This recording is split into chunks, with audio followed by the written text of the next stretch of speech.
ई व्यवहारे एकदम ओकरा एकदम पसिन नहीं पड़ल। ओकर मुँह लड़कल देख के कोनो चिंगाओ कही देतल कि आज ओकर ऊपर कोनो भारी विपद पड़ गई है। हम तो तलबीज करे लागलो कि आज हमारे से भारी गलती हो गई। लेखक कहते हैं कि ये व्यवहार जो है चानू वाली को बिल्कुल अच्छा नहीं लगा। बेचारी का मुंह जो है एकदम छोटा सा हो गया कि वो सबको प्रणाम किए और चानू वाली को नहीं किए। ये बात का जो है लेखक को भी मन में सोचने लगे कि आखिर ये उनसे जो है एक बड़ी गलती हो गई है। मने ढेर विचार उठल, सोचलो अबरी कधियो रांची बा से कहीं से आवब तखन जरूर चानो वाली मम्मा के गोर लागबई और अपनी गलती के पैठ करबे। लेखक कहते हैं कि अब जो है वो सोचने लगे कि अब से कभी से रांची से जब लौटेंगे तो जरूर चानो वाली मम्मा को जो है प्रणाम करेंगे और अपना इस गलती का सुधार करेंगे। से दिन से चानू वाली मम्मा महतोक परिवार के जेखरा उ बखरी कहे हलेक तकर से अपन दूरे समझे लागलिक। उस दिन से जो है चानू वाली मम्मा जो है जो महतो के परिवार को वो अपना परिवार मानती थी, धीरे धीरे महतो के परिवार से वो दूरी बनाने लगी। हमसे दिन रात सोचतले रहलो कि चानो वाली मम्मा हमनी के परिवार के रात दिन सेवा करे हिक, अंग बन गए, मुदा हमनी के बेस मानता दिए पारले। लेखक जो है वो रात दिन सोचने लगे कि हम लोग को जो है चानू वाली मम्मा अपना परिवार मानी, वो हमारे घर के सारे काम को कि हम लोगों को अपना मानी, लेकिन हम लोग आखिर उसको क्या किए, उसके लिए कुछ भी नहीं। सोप कर मैधे एक बात ढुकल रहे, छोट जात घरा गोबर कढ़ी। सबके मन में एक ही बात घुसी हुई थी कि वो छोटे जाति की है और वो गोबर काढ़ने वाली है। एक आरोप बात याद है दशहरा के बतर रहे। एक और बात याद है दशहरा का टाइम था। बखरिए 100 आदमी नवा नवा लुगा पहन पैसा कौड़ी लेके मेला चले लागल। उसी टाइम जो है सब लोग नया नया पहन के पैसा वैसा लेकर मेला जाने लगे। मुदा चानो वाली मम्मा का नसीब कहाँ, लेकिन चानो वाली माँ का ऐसा नसीब कहाँ। यहाँ समाज के व्यवस्था गड़बड़ाइल है, यहाँ एक बेबस लाचार है तो दूसर मोटाइल। यहाँ जो है समाज का व्यवस्था गड़बड़ाया हुआ है, कोई बेबस होता है तो कोई धन संपत्ति से मोटा और व्यापारी होता है। आचरा एक के पासे चवन्नी तो दूसरे के पासे 4 लाख बैंक बैलेंस। किसी के पास एक चवन्नी है तो किसी के पास बैंक बैलेंस 4 लाख रुपयों का है। डहरे भेटाइल अचरा में बांधल चवन्नी लेके चानू वाली मम्मा मेला डहर गेलेक। आंचल में जो है वो चवन्नी बांधकर चानू वाली मम्मा जो है वो मेला का जो है रास्ता जो है वहीं पर गई। डहरे भेटाइल रहो तो कहलिक तोहनी हमार ले एक लड़ुआ ले आई है। डहर में रास्ते में जब वो मिली तो वो लोग मिले तो वो कहती है कि आप लोग मेरे लिए एक लड़ुआ मतलब लड्डू होता है वो लेते आइएगा। नैन लानबे तो आपन दुआरे छीनबो, अगर नहीं लाइएगा तो हम अपने गेट पर ही आप लोग से छीन लेंगे। मजाक की कहे के भाव एते मुलायम रहे कि हमार आँख गील हो गलक। वो इतने प्यार से कही कि लेखक का आँख जो है वो नम हो गया, आँखों में आंसू आ गए। चानो वाली मम्मा अवस्था दिनों दिन गिरते है जाहलेक। चानू वाली मम्मा जो थी उसका जो स्वास्थ्य था वो दिन पर दिन गिरते जा रहा था। कह गेल है बूढ़ा और चेंगा का स्वभाव एक नियर रहे। कहा गया है कि बच्चे और बूढ़े का स्वभाव जो है एक जैसा हो जाता है। कि ले कि बूढ़ा खाई खातिर बेस खोजत। जैसे ही लोग बूढ़े होते जाते हैं वो लोग अच्छा खाने के लिए खोजने लगते हैं। चेंगवन नियर जिक्सोवादी खोजत। बच्चे भी वैसे ही करते हैं, सिर्फ अच्छा खाना ढूंढेंगे खाने के लिए। हाड़ पाजर तनी ढील है जाहन, जो हड्डी वगैरह जो है वो हड्डी जो है चमड़ी जो होती है वो हड्डी छोड़ने लगती है, लोग बूढ़े होने लगते हैं, सारा चमड़ा जो है झूलने लगता है। चानू वाली मम्मा के बेस बेकार तो खाए खातिर बखरिए मिल जाए है। बखरिए लानल कलवा बियारी से गुजर करे है। चानू वाली मम्मा को तो 2 टाइम का खाना मिल ही जाता था, उसी से जो है वो उसका कलेवा और बियारी मतलब दोपहर का खाना और रात का खाना होता था।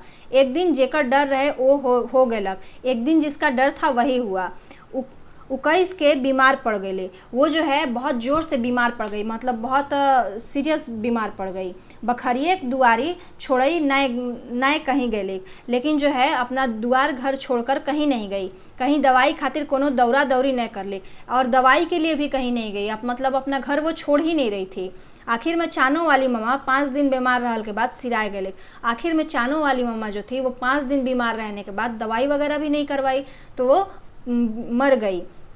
ओकर गोड़ लागे के साथ हमरा नए पूरा भेलक। उसको जो है लेखक जो है वो प्रणाम करने का सोचे थे कि अब रांची से आएंगे कभी तो उनको भी प्रणाम करेंगे।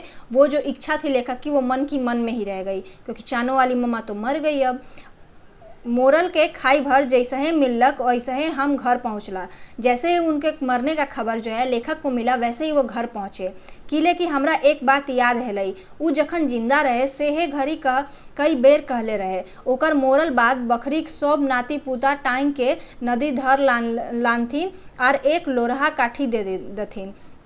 एक बात जो थी लेखक खुद से वो कहती थी कि उनके मरने के बाद जो है उसके मरने के बाद जो है बकरी सब नाती पुता टाइम के नदी धर लान थी और एक लोरहा काठी दे देथिन। बड़ी भारी मन से आँखी लोर ले चानू वाली मम्मा नदी पहुँचाए आनलीन, एक लोरहा काठी दे देली। वो कही थी कि घर का जो है सारा आदमी जो है हमको लेकर जो है नदी पर पहुँचाए और वहीं पे जो है हमको आग दे। घर का सारा आदमी कहने का मतलब कि महतो का परिवार भी, इनके परिवार में था ही कौन, 2 बेटी और 1 बेटा, तो वही जो है महतो के परिवार को भी बोली थी कि सारा नाती पोता जो है वो आए, हम मर जाए तो, और आकर हमको नदी पर पहुँचाए आग देने के लिए। तो वही बात लेखक को याद रही और वो रांची से वापस आए भी। मोरल बादे आदमी गुणटा याद पड़े है। ढेर दिन तक महतो बकरी सब आदमी चानो वाली मामा की याद भेल रहे। मरने के बाद ये आदमी कितना भी निर्गुण रहे, कितना भी बदमाश रहे, पर मरने के बाद जो है उसका सारा गुण आदमी को याद आने लगता है। बहुत दिन तक जो है चानो वाली मामा का बात उठते रहा घर में। आर तो और एक दू टूटा चेंगाक जे नियर बचवल रहे सेकर उपगर तो वो जिंदगी भर न भुलाए जुकुर है। और 1-2 बच्चों को जो वो अपने बच्चों की तरह पाली थी वो लोग तो ऐसे भी चानो वाली को नहीं भूलता। हमारे घर एक अगुआ में निर्मल महतो घर रहे, उनके घर के जो सामने है बगल में निर्मल मेहता का घर था।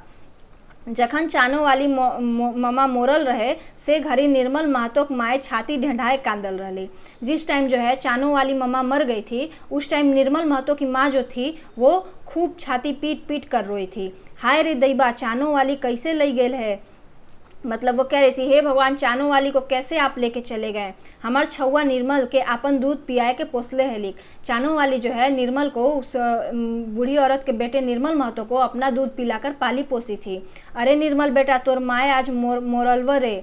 वो निर्मल को कहती है कि अरे बेटा, तुम्हारी माँ आज मर गई रे, वो तुमको दूध पिलाई थी। हमार बोर दीदी तो कहाँ चल गए रजवा।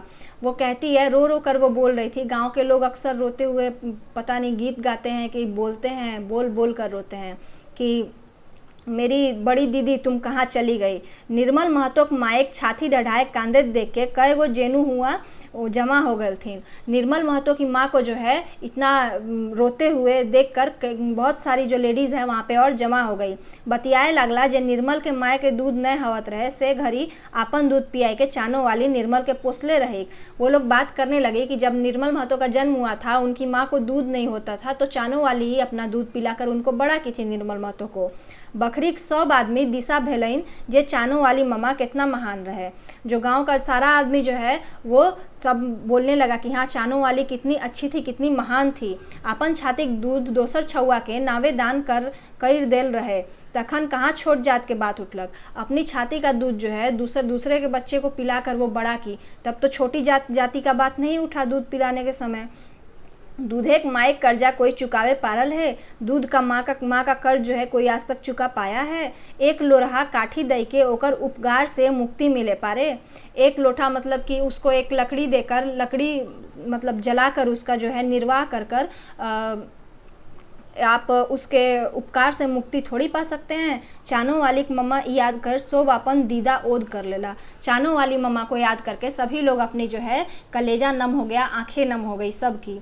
तो यही स्टोरी है, अपन दीदा ओद करी लेला, ओद दीदा। यहीं पे आपका जो है स्टोरी का जो शीर्षक है यहीं पे आता है, ओद दीदा। तो वही बात है कि चानो वाली जो थी बहुत अच्छी थी, गांव में सभी लोगों के साथ वो बड़ा अच्छा व्यवहार की थी, तो इसीलिए गांव में सभी को वो याद थी। पर महतो का परिवार को वो अपना मानती थी, पर महतो का परिवार जो है थोड़ा जातिवाद दिखा दिया कि चानो वाली छोटी जात से है, गोबर कहने वाली है। तो जो लेखक हैं उन्होंने भी एक बार उसको प्रणाम नहीं किया था। ये बात लेखक को भी जो है मन में बहुत टीस रही कि आखिर उन्होंने क्यों ऐसा किया। तो यही स्टोरी थी आपका ओद दीदा। उम्मीद है आपको स्टोरी पसंद आई। अगर पसंद आई तो चैनल को लाइक, सब्सक्राइब एंड शेयर जरूर करें और बने रहे हमारे चैनल पर। नेक्स्ट क्लास में मिलेंगे एक नई स्टोरी के साथ। धन्यवाद।